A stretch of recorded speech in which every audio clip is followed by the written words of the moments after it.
왜 다른 사람 할 때는 박수 안 치더만은 애들 하니까 박수 치고 이랍니까?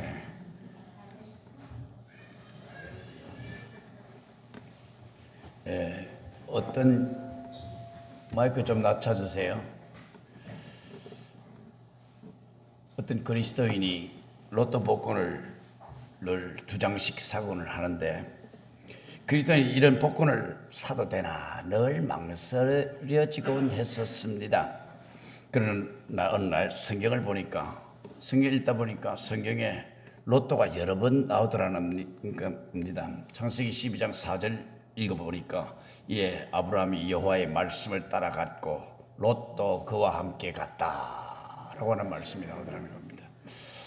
또 오늘 본문 5절 말씀이니까 아브라함의 일행 롯도 양과 소와 장막이 있었다. 그렇게 엄청나게 희망을 얻었다는 거죠. 물론 이 로또가 그 로또는 아니죠. 아무튼 오늘 본문 이전까지 아브라함이 가는 곳에 롯도 함께 갔고 아브라함이 있는 곳에 롯도 함께 있었습니다. 근데 오늘 두 사람이 서로 이제 다른 땅을 바라보았기에 한 사람은 멸망의 길을, 다른 한 사람은 복된 길로 가게 됩니다. 우리가 무엇을 보느냐 하는 것이 이만큼 중요합니다. 우리 1월 달도 이제 시작한 지 벌써 이제 4주째를 맞이하게 됩니다. 또 다다음 주엔 또 이제 또 구정이 또 들어있으니까 한 달 동안 시행착오를 겪은 거 다시 고치면 되니까 우리 대한민국은 1년에 2번을 설 시니까 참 감사하지요. 그러니까 벌써 이제 또 구정을 또 이제 준비하게 되고 그렇게 됩니다. 무엇을 바라보고 우리가 출발하느냐 하는 것은 그만큼 중요합니다. 새해를 시작하면서 많은 꿈도 가지고 소망도 가지고 금년에 이런 소원들 이루었으면 좋겠다라고 하는 그런 생각들을 많이 하고 살아갈 겁니다. 그 사람이 무슨 생각을 하고 무엇을 바라보고 어떤 영상을 그리느냐에 따라서 그의 인생 미래가 좌우되는 겁니다. 아름다운 영상을 그리며 사는 사람은 항상 아름다운 삶을 추구하고 또 추구하게 되고 또 더럽고 추한 부정적인 영상을 그리며 사는 사람은 항상 추구하고 부정적인 삶을 살아가게 되는 겁니다.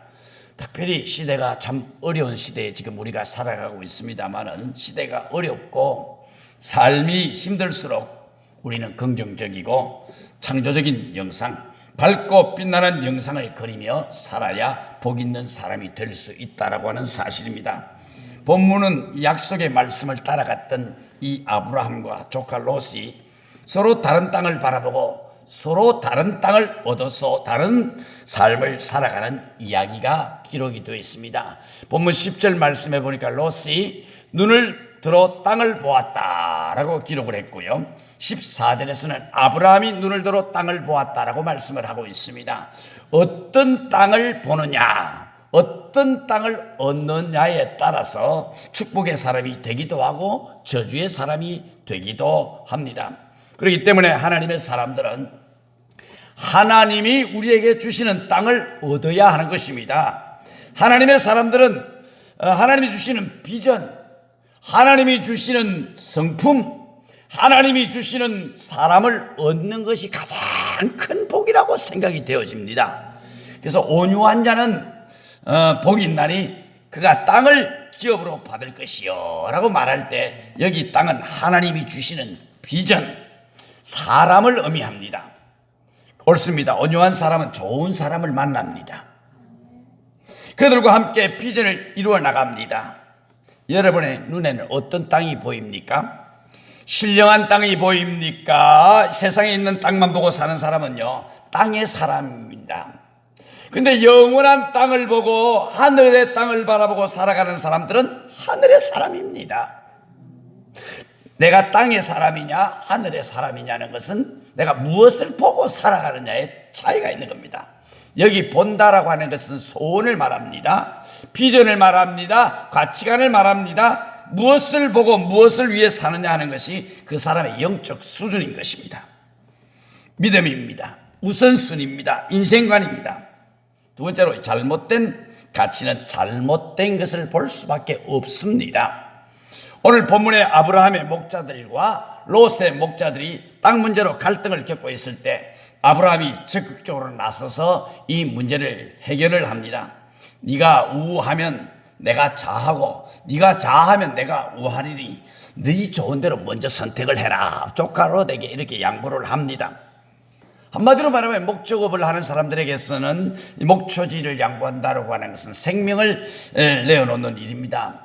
그러니까 흔쾌히 목초지를 양보를 합니다. 더 놀라운 이유가 어디에서 나올까요? 땅을 주시겠다고 하는 하나님의 약속을 믿었기 때문에 가능한 것입니다.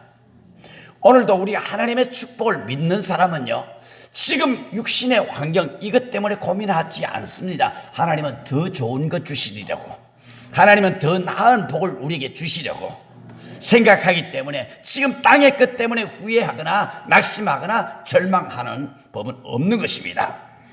햇볕 아래 살아가는 사람들은요, 촛불 정도는 양보할 수 있는 것이죠. 충분히 양보할 수 있는 것이죠. 그냥 햇볕이 있는데 촛불을 켜놓고 거리 안 보인다고 이렇게 보는 사람은 없을 겁니다. 하나님께서 우리에게 주시겠다고 한 약속의 땅이 무엇일까요? 조카와 갈등을 겪으면서 빼앗는 그 조그만한 땅 정도는 아닐 겁니다. 눈에 보이는 그 땅 정도는 아닐 것입니다. 가족들과 싸워서 얻는 땅 정도는 아닐 것입니다. 내가 생각조차 할 수 없는, 내가 꿈도 꿀 수 없는 굉장한 것이고 어마어마한 것이라고 하는 사실을 아브라함은 알고 있었기 때문에 작은 것에 대해서는 양보할 수 있었던 것이지요. 우리는 작은 것에 너무 신경을 쓰고 살아가는 경우들이 많습니다. 별것도 아닌 문제에 대해서 그렇게 신경을 곤두세우고 살아가는 경우들이 굉장히 많습니다. 작은 것은 양보할 줄도 알고 포기할 줄도 알고 버릴 줄도 알 때 큰 것을 얻게 되는 것입니다. 말씀과 믿음의 바탕을 두고 긍정적으로 문제를 해결한 이 아브라함에 반해서 믿음이 없었던 롯은 하나님을 선택하기보다는 땅의 욕심을 선택을 했습니다. 물질을 선택을 했습니다. 눈앞에 작은 것을 선택을 했습니다. 여러분, 육신의 것이 전부가 아니라고 하는 사실을 아는 사람은 그 작은 것을 선택하지 않습니다. 더 소중한 것, 더 귀한 것, 더 아름다운 것, 영원한 것을 소유할 줄 아는 사람들이 되는 것입니다. 그래서 보면 10절 말씀에 보니까 이에 롯이 눈을 들어 요단들을 바라본 중 소알까지 온 땅이 물이 넉넉하니 여호와께서 소돔과 고모라를 멸하시기 전이었는 고로 여호와의 동산 같고 애굽 땅과 같았더라. 그런데 여기 세 가지로 요약을 하고 있습니다. 그 땅이 어떤 땅인지. 첫째로 물이 넉넉했다라고 말합니다. 양을 먹이기에는 안성맞춤이라고 판단했겠죠. 물이 많으니까 풀이 많았을 터이고 넉넉한 목조지에서 행복을 누릴 수 있을 것이라고 생각을 했던 것입니다. 두 번째는 여호와의 동산 같았다. 마치 에덴 동산을 상상하고도 남음 있는 땅이었습니다. 세 번째는 애굽 땅과 같았다 그랬습니다. 아브라함을 따라 애굽에 롯도 함께 내려갔을 때 라이강변에 펼쳐진 도시의 화려함을 이미 보았던 터이라 이 정도 땅이면 도시 문명의 화려한 꽃을 피우고 살 수 있을 것이라고, 평안하게 살 수 있을 것이라고 그렇게 생각을 했더랬었습니다. 그런데 여러분, 그 땅이 어떤 땅이었습니까? 소돔과 고모라가 있는 곳입니다. 역사적으로 가장 무서운 심판을 받았던 땅입니다. 불심판을 받았던 곳이 소돔과 고모라 땅입니다. 소돔과 고모라는 화려하고 매력있는 도시인 것만은 틀림이 없습니다. 거기에는 하나님의 근데 약속이 없었다라고 하는 사실입니다. 소돔과 고모라 땅에서 내가 복을 주겠다라고 말씀한 적이 없었다라고 하는 사실입니다. 하나님의 축복이 없었던 것입니다. 단지 인간적인 관점에서 볼 때 눈에 보이는 것을 바라보고 살아가니까 행복을 약속해 줄 것 같은 착각을 한 도시였다라고 하는 사실입니다. 이러한 유혹이 롯에게만 있었을까요? 우리에게도 똑같이 있습니다. 지금 물질을 따라가는 거나 명예를 따라가는 거나 권력을 따라가는 것이나 그거 영원하지 않는 것인데 자꾸 그것을 쫓아가는 사람들이 많습니다. 우리는 영원한 것을 바라볼 줄 알아야 됩니다. 하늘의 것을 바라볼 줄 알아야 됩니다. 세상 사람들과는 우리의 가치 기준이 다른 사람들 아닙니까? 이미 구별되어 하나님의 자녀로 선택을 받았던 우리들은 세상 사람들과 이미 다른 사람들 아닙니까?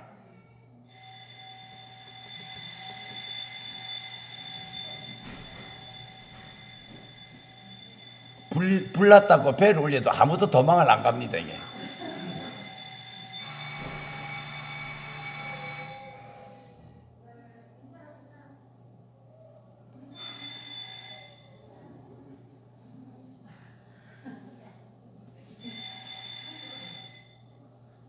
오늘 또 이 소방 하는 우리 청년이 또 오늘 결석을 해가지고 어찌 할 줄도 모릅니다. 끝까지 누리세요. 그냥 안에 문 열고 스위치를 끄세요.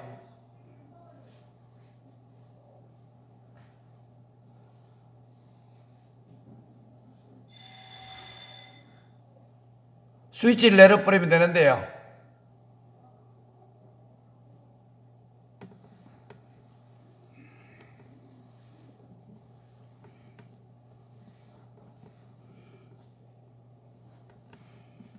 롯의 실수는 뭡니까? 잘못된 가치관으로 잘못된 땅을 바라보았고 잘못된 땅을 찾아간 것만 아닙니다. 롯의 비극은 아브라함을 떠난 데서부터 시작이 됩니다. 우리는 믿음의 사람, 하나님의 축복의 사람을 잘 보고 끝까지 따라갈 줄 알아야 됩니다. 그런데 육신의 끝 보고 믿음의 사람을 놓쳐버립니다. 육신의 것이 전부가 아닌데도 불구하고 실제적인 것을 놓쳐버리고 맙니다. 그러니까 롯의 실수는 눈에 보이는 것 따라간 것이 문제가 아니라 믿음의 사람 삼촌 아브라함을 놓쳐버린 겁니다. 아브라함을 떠난 것이었습니다. 아브라함을 떠난 것이 그의 비극이 되는 겁니다.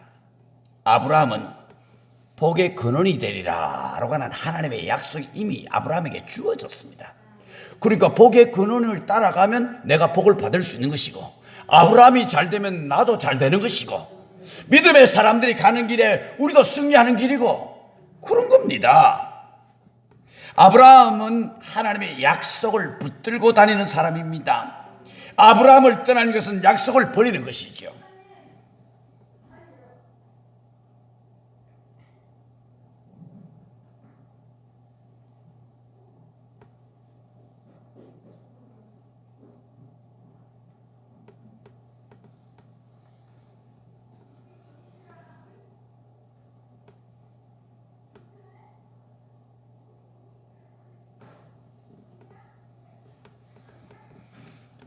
한 걸음 더 나가서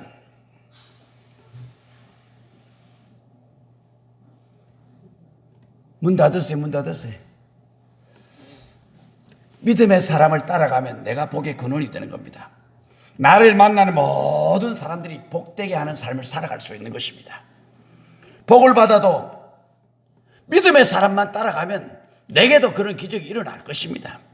내가 복을 받고 복덩어리가 되어서 나를 만나는 모든 사람들이 복을 받는다. 얼마나 근사한 일입니까? 여러분들이 복의 근원이 되시기를 주님의 이름으로 축복합니다. 보면 12절에 보니까 두 사람의 갈림길이 기록이 되어져 있습니다. 아브라함은 가나안 땅에 거하였고 롯은 평지 성읍들에 머무르며 그 장막을 옮겨 소돔 성까지 이르렀더라. 그렇습니다. 아브라함이 끝까지 거주한 땅은 바로 가나안 땅이었습니다. 가나안 땅은 외로운 땅이었습니다. 기근의 땅이었습니다. 그러나 아브라함은 하나님의 말씀이 있는 곳, 약속이 있는 그 땅을 붙들었던 거예요. 그런데 롯은 어땠습니까? 롯은 세상과 물질을 따라갑니다. 신앙과 복을 버리고 욕심을 따라갑니다. 성경에 보면 이 재미있는 한 편을 우리에게 남겨주고 있습니다. 소돔까지 갔더라. 소돔까지 가려는 마음이 처음부터 있었던 것은 아니겠습니다만 물질적인 가치관을 가지고 살아갈 때에 이 소돔까지 가더라는 말입니다. 무슨 얘기입니까? 망할 때까지 가더라는 얘기입니다. 자기가 가는 길이 망하는 줄 모르고 가더라는 얘기입니다. 눈에 보이는 것이 그것뿐이면 그것으로 가는 겁니다. 여러분 2021년 새해를 여러분의 눈이 열려져서 성령의 눈으로 환경을 바라보고 예수님의 눈으로 이웃을 바라보고 십자가의 눈으로 역사를 바라보면서 살아갈 수 있게 되기를 주님의 이름으로 축복합니다. 세 번째로 참된 복은 눈이 열려지는 겁니다. 아브라함은 분명히 한 가지는 알고 있었습니다. 세상 사람들 눈에는 척박해 보이는 땅이었지만 하나님의 약속하셨으니 거기는 복이 있으리라. 믿음으로 아브라함은 약속의 땅을 붙들었습니다. 지금 현실이 어렵고 힘들고 척박한 땅이지만 그 땅을 떠나지 아니합니다. 바로 그때 하나님이 아브라함을 찾아오셨습니다. 아브라함아, 두려워하지 말아라. 너는 좋은 길을 선택했느니라 라고 말씀을 합니다. 하나님이 그리울 때 하나님께서 찾아와 만나 주셨습니다. 아브라함이 확신이 필요할 때, 말씀이 필요할 때 말씀을 주셨습니다. 새로운 꿈이 필요할 때 하나님께서는 아브라함에게 새로운 꿈을 보여주셨습니다. 아브라함에게 있어서 복이 무엇입니까? 눈이 열리는 겁니다. 이어지는 14절 말씀 보니까 롯이 아브라함을 떠난 후에 여호와께서 아브라함에게 이르시되 너는 눈을 들어 너 있는 곳에서 동서남북을 바라보라 라고 말합니다. 롯이 아브라함을 떠난 후에 하나님께서 아브라함을 찾아온 거예요. 내가 의지하고 내가 붙들어야 할 그 사람이 떠나니까 하나님께서 찾아와 주신 거예요. 과연 이 땅을 양보해야 될 것인가? 또 자기를 흔쾌히 버리고 떠나는 롯을 바라볼 때 얼마나 마음이 아팠을까요? 나를 떠나라고 얘기할 때에 한켠에서는 삼촌, 나는 삼촌을 떠날 수 없어요. 하나님이 삼촌과 함께하는 것을 나는 보았습니다. 삼촌이 복의 근원이라고 말씀했으니까 나는 삼촌을 떠날 수가 없어요. 이렇게 해야 정상적이지 않습니까? 근데 롯은 육신의 눈을 가지고 소돔과 고모라가 물이 좋고 목초지가 좋으니까 그것을 선택을 한 겁니다. 우리 믿음의 사람들은 육신의 눈만 가지고 선택을 하는 것이 아니에요.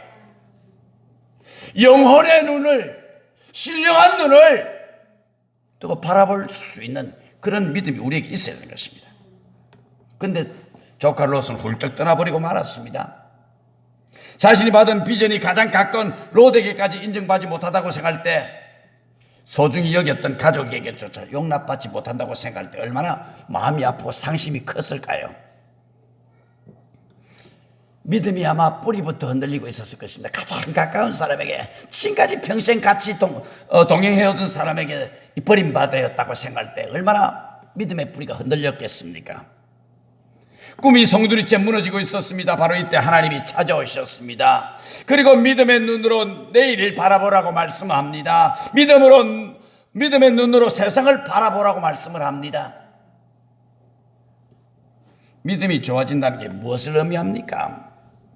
시야가 넓어진다는 얘기입니다. 보는 눈이 넓어진다는 얘기입니다. 예수 믿고 은혜 받으면 사람이 변화되게 되어 있습니다.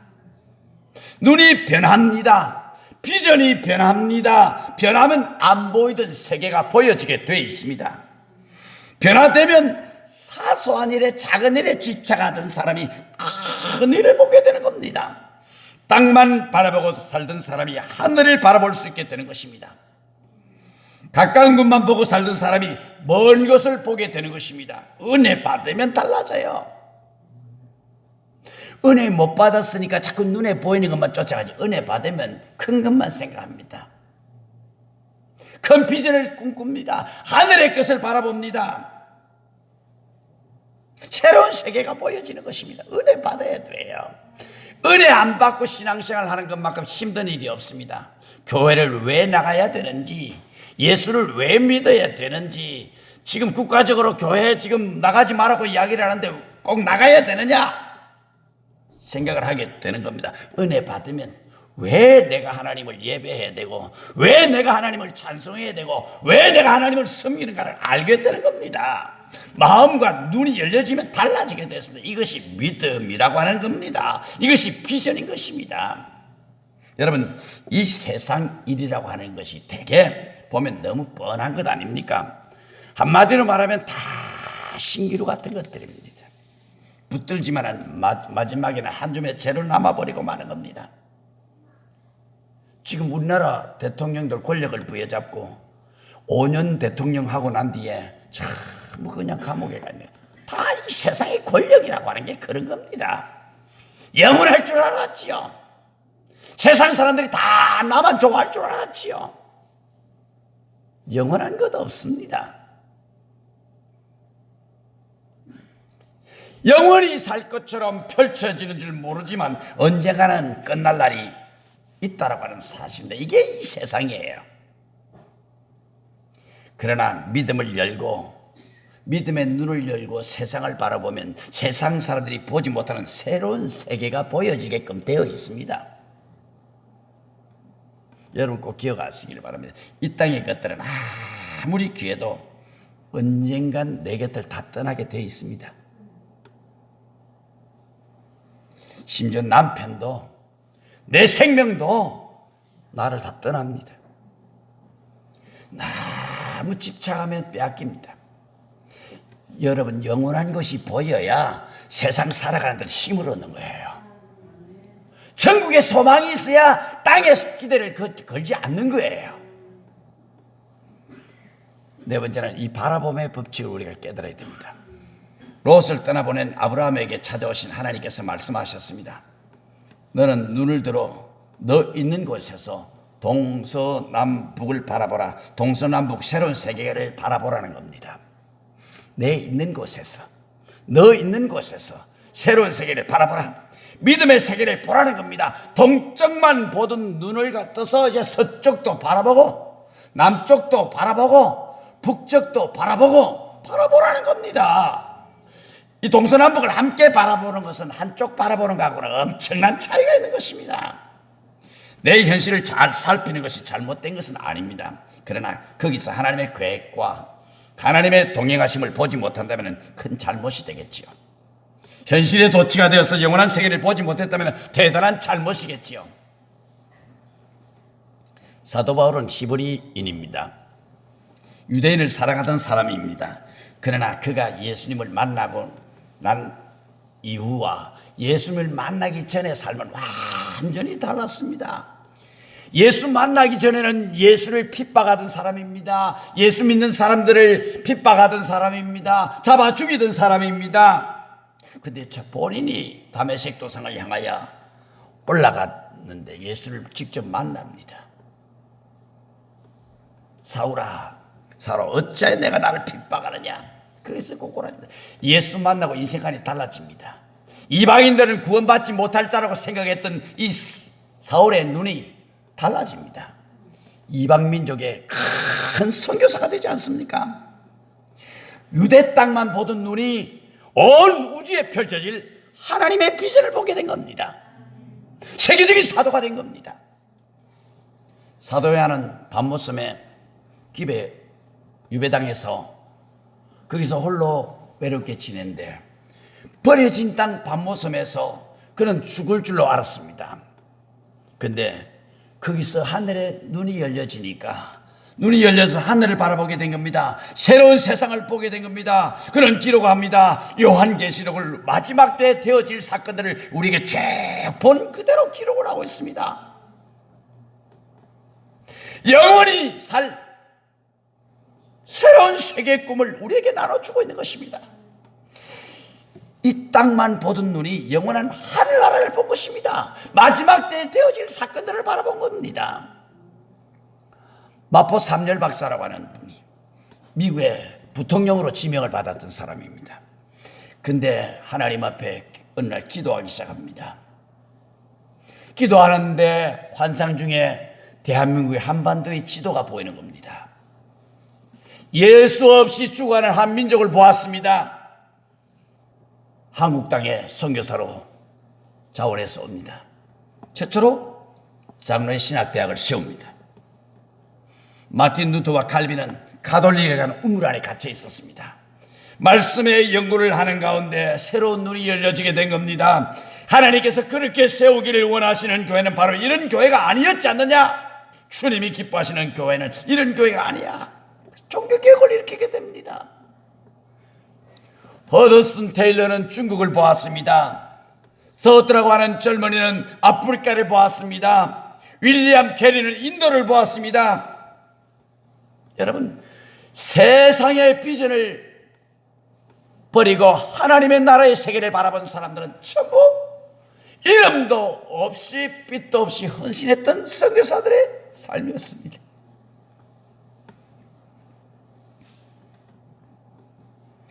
구소련은 이 알래스카라고 하는 땅을 얼음덩어리로 아무 쓸모없는 땅으로 보았던 나라였습니다. 그런데 존슨 대통령은 알래스카를 볼 때 보물찾기로 보았던 겁니다. 그래서 단돈 720만 불에 미국의 본토 5분의 1이 넘는 알래스카를 소련으로부터 사들이게 되는 겁니다. 거기가 군사기지였고 거기가 무궁무진한 석유와 보물들이 가득 숨겨져 있는 땅일 줄 누가 알았겠습니까? 눈을 들어 보니까 하나님의 축복의 땅임을 알았던 거예요. LA는 끊임없이 펼쳐진 사막에 불과했던 땅들입니다. 서울의 10배가 넘는 땅입니다. 그런데 꿈을 가진 사람들은 400km, 500km 밖에서 물을 끌어다가 나무를 심고 도시를 건설을 합니다. 거미줄처럼 고속도로를 도시 가운데를 건설하고 세계 수많은 인종들이 모여서 행복한 도시를 건설해 가고 있습니다. 너는 눈을 들어 너 있는 곳에서 동서남북을 바라보라, 그렇게 말씀합니다. 2021년도 어떻게 살아갈 것인가? 이 팬데믹 현상으로 코로나19로 말미암아 온 세계가 두려움에 사로잡혀 있습니다. 그런데 하나님의 사람들은 눈을 들어보면 더 아름다운 세계를 볼 수가 있습니다. 그것 때문에 고민하고 좌절하지 않습니다. 너는 눈을 들어 너 있는 곳에서 동서남북을 바라보라고 말씀을 합니다. 다른 데 가서 동서남북을 바라보라고 말씀하지 않습니다. 환경을 보면 절망할 수밖에 없습니다. 그러나 믿음의 눈을 열고 보면 온 세상이 행복해 보이게 되는 겁니다. 내가 나 자신을 들여다보면 초라한 인생이지요. 그러나 내 안에 계신 예수를 바라보면 내게 능력 주시는 자 안에서 모든 것을 할 수 있는 것입니다. 예수 안에서 나는 존귀한 존재임을 발견하게 되는 겁니다. 여러분, 믿음으로 바라보시길 바랍니다. 분명히 이 코로나19 속에도 하나님의 뜻이 있을 거예요. 믿음의 눈으로 바라보면 무언가를 발견하게 될 수 있을 거예요. 아브라함의 손자 야곱도 바라봄의 법칙을 알았던 사람입니다. 그는 삼촌 라반의 집에서 종살이할 때 자신의 품삯을 받기 위해서 바라봄의 법칙을 활용을 합니다. 새끼를 낳아가지고 얼룩반점이 있는 양은 자기 몫이 되기로 삼촌과 약속을 합니다. 그래서 그가 하얀 양떼들이 물을 먹고 새끼를 뵐 때에 나무를 잘라가지고 껍데기를 벗겨가지고 반쯤 자르고 또 반쯤 놔두고 얼룩얼룩하게 이 나무가지들을 만들어 놓습니다. 그래서 우물에 세워놓고 그 물을 한 모금 먹고 그 나무를 바라보게 하고, 나무를 한번 바라보고 물을 먹게 하고, 물을 먹다가 나무를 바라보게 하고, 아멘 할 때까지 할게요. 물을 먹다가 나무를 보게 하고 얼룩얼룩한 나무를 자꾸 보게 했더니 전부 양들이 새끼를 낳는데, 하얀 양들이 새끼를 낳는데 아롱진 것만 새끼를 낳습니다. 얼룩얼룩한 것만 새끼를 낳습니다. 결국 야곱은 부자가 됩니다. 심히 그냥 풍부해. 양떼와 노비와 약떼와 나귀가 심히 많아 부자가 되었다라고 하는 얘기입니다. 여러분, 하나님이 함께하는 사람은요, 눈을 들어 바라볼 수밖에 없습니다. 지금 절망할 이유가 없어요. 낙심할 이유가 없어요. 하나님이 함께 하시면 잘 될 거예요. 2021년도 정말 모든 세계 전문가들이 정말 2021년도가 가장 어려운 삶을 살아가게 될 것이라고 이야기합니다. 그러나 하나님은 합력하여 선을 이루시는 분임을 믿고 바라보시길 바랍니다. 가난한 농촌 마을에 가난한 농부의 아들로 자라서 서울에서 구두 닦기를 하면서 고등학교에 다니던 태영이라고 하는 한 아이가 있었습니다. 태영이는 한국 농촌 마을이 너무 가난한 것이 싫어서 농촌 부흥을 꿈꾸고 늘 덴마크를 그 농경 사회 덴마크를 꿈꾸며 바라보며 살았습니다. 그래서 새벽마다 새벽 기도를 다니면서 하나님 덴마크 하고 기도하기 시작을 합니다. 그러다가 영어로 자신의 꿈을 썼습니다. 유학을 하고 싶다고 썼습니다. 그리고는 누구에게 이 편지를 보낼지 몰라서 봉투에다가 이 프레데릭 9세 국왕 코펜하겐 덴마크 그래 써서 그냥 보내서 주소도 번지도 없습니다. 근데 놀라지 마세요. 그게 덴마크가 갔습니다. 40일 후에 덴마크 국왕으로부터 그리고 덴마크 외무성으로부터 허가장과 왕복 비행기 티켓이 날아왔습니다. 남의 일이라고 절대 대답 안 한다고요. 국왕으로부터 직접 비행기 티켓이 날아왔어요. 그가 바로 덴마크 그리고 이스라엘 유학을 마치고 건국대학교 교수가 된 농촌운동의 선구자 유태영 박사입니다. 이것이 바라봄의 능력이에요. 안 된다. 나는 가난하다. 나는 배경이 없다. 아니에요. 바라봄의 법칙. 하나님이 내게 능력 주시면 내가 모든 것을 할 수 있느니라. 이 바라봄의 법칙 중에 땅의 것만 바라보니까 하늘의 것이 안 보이는 거예요. 여섯 번째는 너는 너 있는 곳이 복되게 하라라고 말씀을 합니다. 14절을 자세히 살펴보면 너 있는 곳에서 동서남북을 바라보라고 되어 있습니다. 지금 내가 있는 곳에서 동서남북을 바라봅니다. 환경이 좋아진 다음에 바라보라가 아닙니다.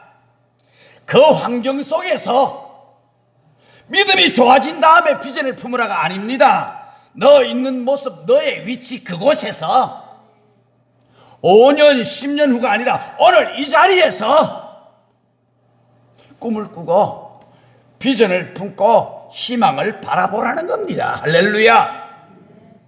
너 있는 곳에서, 내 있는 곳에서, 아멘 할 때까지 할게요. 너 있는 곳에서, 내 있는 곳에서, 이곳에서 내가 있는 이 땅을 복된 땅으로 만들라고 말씀을 하고 있는 겁니다. 넘어진 그 자리에서 일어나 복된 땅으로 만들어라는 겁니다. 영국의 어느 마을에 부모를 일찍이 여인 제 할아버지 밑에서 자란 에드워드 윌리엄 포크라고 하는 소년이 있었습니다. 너무너무 가난해서, 성공한 사람들은 보면 전부 가난한 사람들이 너무너무 가난해서 하늘의 능력을 바라본 사람들이거든요. 이 에드워드라고 하는 윌리엄 포크라고 하는 이 소년도 너무너무 가난해서